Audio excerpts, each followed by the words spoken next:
Hello my brothers and sisters in nerdiness, welcome back to the Spider's Web, and in this video we're carrying on painting this terrain from Necromunda Ash Wastes. We're starting off with rough iron, and as you can see the my painter logo is there. This is one of these paints that from the kits that they sent me free of charge to try out. It's from the airbrush, one of the airbrush kits, and cracking paints, so thank you very much to my painter for sending me these paints. And every time you see the my painter logo, it will always be because it's at that time I'm using something that the my painter sent me free of charge, so you know exactly what it is. I've not been paid to say anything nice about them. I've not been paid at all. They just sent me the kits. Obviously I've reached out to ask them, and they've kindly sent me some things to try out, and again, grateful for them.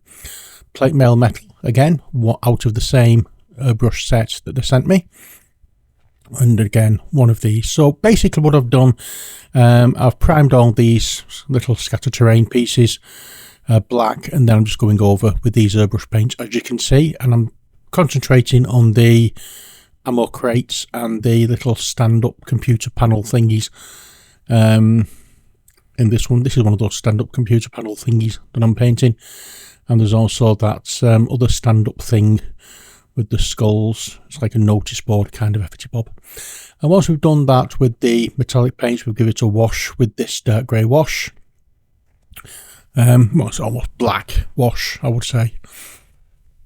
And we just slap this on, and as I said, this is just a reminder of what we've done, because as soon as we finish painting all this or slathering all this wash on, we have to wait for it to dry. That's the long part of this. Even though it's acrylic, we still have to wait for it to dry, and that's what we're about to do round about now, I think. And now we'll get on to our subject of this video, and this is the ammo crates. Now first off, you'll see those two things there that I've just touched. They need to be glued into two of these ammo crates, so I'm going to do that next first.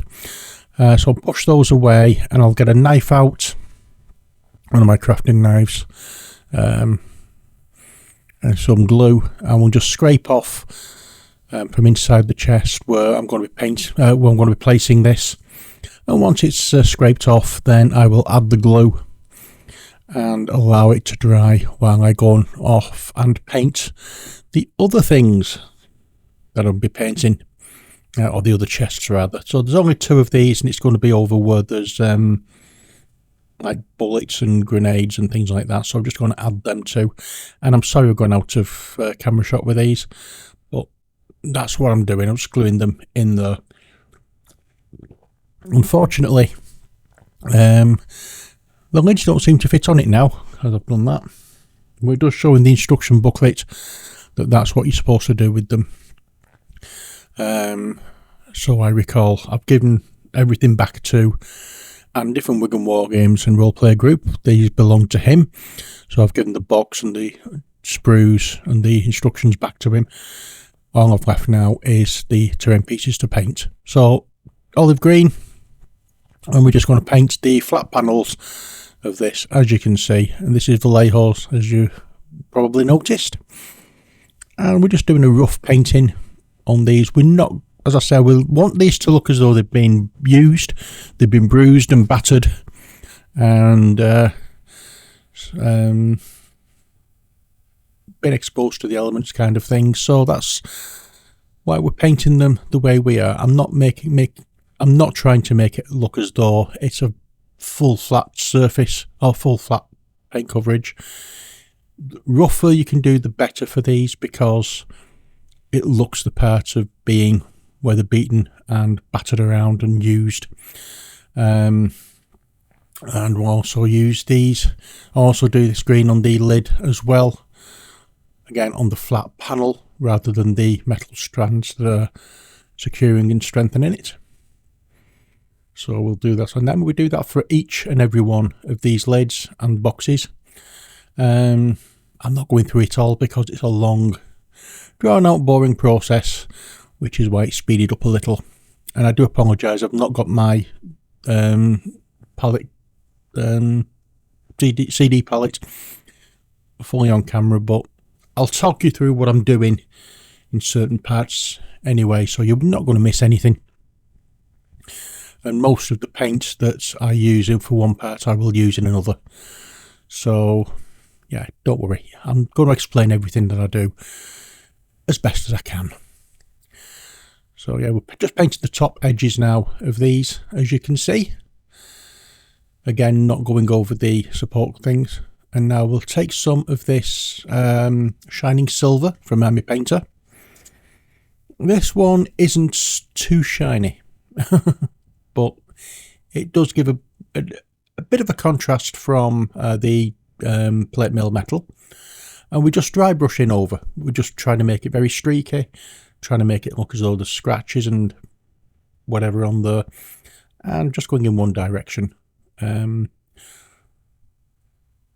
We'll go over into the boxes, making sure that everything's dry brushed in the box, and then we'll just go vertically down from the top to the bottom of the box on the sides. And again, we'll do that for each one. Now we're going to make sure that the inside of the box as well is going to be painted. It's not going to be left dry brush like that. There are going to be some things that are going to be picked out, and this is where we start. Modeler black, and put some of that on the CD palette, and we're just going to go around these flat surfaces inside to make it look as though all the contents are resting on something, rather than just being looking like with them, rather than the background being looking like the foreground. Painting the background so it'll, as I said, there's something there that it's resting on, or inside, like foam or some such. I don't know whether that's how it would be carried, but it doesn't matter, that's how I'm doing it. Yeah, it makes the item stand out. Dark grey blue now, again, modeler from Vallejo, and we'll be using this on some of the uprighter bits, but because it's not, because the CD palette isn't on camera, you're not going to see what I'm doing, so I'll point out when I'm using it. And this I'm going to be using to pick out on the canisters there and the grenades. And again, as usual, what I'll be adding some photographs at the end, so hopefully you'll be able to see better what I'm doing and how it looks. So the grenades are being done, a few other things as well are being painted. Painting the handles of the guns. Make it look just that little bit more detailed. And now we'll go into copper, again from Vallejo Modeler. This is one of the metallic paints from them. It's just because I had these ones handy, I was using them for something.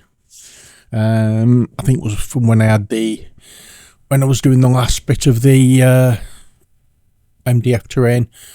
I was using them for it, so I'll just carry on using it while it's handy. And here we're just picking out some details in the guns, along the muzzle of the gun and the bullet chambers, and we'll also pick out some of these wires cabling from on the canisters there, and pick out the flat bits of the supports as well. Now, I know some people are going to say, but that's copper, it's going to be too weak to do anything useful. Well, bear in mind, the colour may be copper, doesn't mean to say it's copper in the scheme of things, because let's face it, this is far-flung future on an alien planet. It doesn't necessarily mean it's copper, just because I'm painting it copper. It may be a completely different form of metal that has the colouring of copper, who knows? But now we'll get on with doing the uprighter bits, which are these.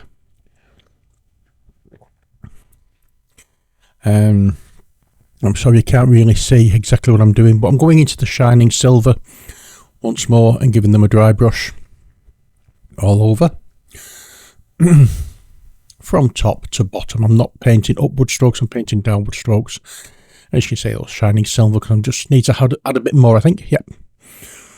So there wasn't much left after doing the ammo cases, so just add a little bit more there. And we'll do this as well. I'm only doing this as a basis. I'm not doing it as a final colour for a lot of things. I'm going to change CD palette and we're going back into black. No, we're not going Amy Winehouse here. We're just going into the black paint and painting these 3 little panels on the front. I don't know what they're supposed to be, whether they're monitor screens or not, but that's all I'm doing with them. And it's just 3 little panels. A large horizontal one at the top and 2 vertical ones underneath it. And there you go, you can see what I'm doing there. And in a moment, I'm not going to do anything with that yet. And now we're going to go back into the copper and pick out these 2 cables on the back. Again, we're trying to pick out detail. That's all we're doing here at this point. So any little details like this we can always pick out with different colours. Nothing on there. And now we're going back into Army Painter paints, and this is one of the early ones they sent me. These are metallic colour paints. It's an earlier set, and with these we're just painting the little what look like buttons underneath the panels, and there's 2 little panels on the front. So we're just going to be painting the buttons from the majority of it, but for these first 2 with this pink colour and now the glitter green, we're going to be using we're going to be painting one of the little button things and that panel with just these 2 colours. I'm saying buttons, they may be lights, I don't know, but we're just going to be using some of these metallics just to do those little buttons or lights underneath. Elven armour, we've just got the buttons to do on these, so it's not really obvious what I'm doing. I need to really zoom in to get these done, and it's awkward enough to try and get in camera when I'm, what's the word I'm looking for? I'm trying to show you fully what I'm doing. Now here I've mixed in the blue and the green to make a turquoise for that last bit, and now I'm going to royal purple for the last colour that we're going to be using for these little lights or buttons, whatever they may be. You'll probably see them in the picture at the end of the video. Now we're going away from the stuff that Army Painter sent me and stuff that I've bought myself, and this is the Vallejo dark grey blue that we use. I'm just painting the handle of that thing at the side there, the grip at the top of the handle, and that's all I'm doing with that. Now Bugbear Brown, this is from one of the Army Painter D&D colours. It's only a small pot, it's just a set I bought, and here we're going to be painting this scroll that's dangling down, and the little pieces of parchment or paper or whatever it may be that's on the sides of the panels that have opened up. These are probably things like prayer sheets or things like that. Call them a notice board. I'll also do the bones and the what do you call it? Can't remember what the word is, never mind. Skeleton bone now. We'll use that to go over, strangely enough, the bone. So pick out these bone pieces, give them a dry brush, and then we'll highlight a little bit on that scroll. And I'm presuming that what would happen is that scroll would be rolled up and placed inside and the door shut at the end of the day. Mummy robes now to add some finer highlights to these bones and the parchment that's on the doors. And with that, the whole thing, I believe, is finished. Other than trying to pick out one more bit, waste of time having notices without having text on it, so we might as well draw some with a very fine line pen. But that's it for this video. I hope you've enjoyed it. Until next time, as always, stay safe and take care. God bless, and bye for now.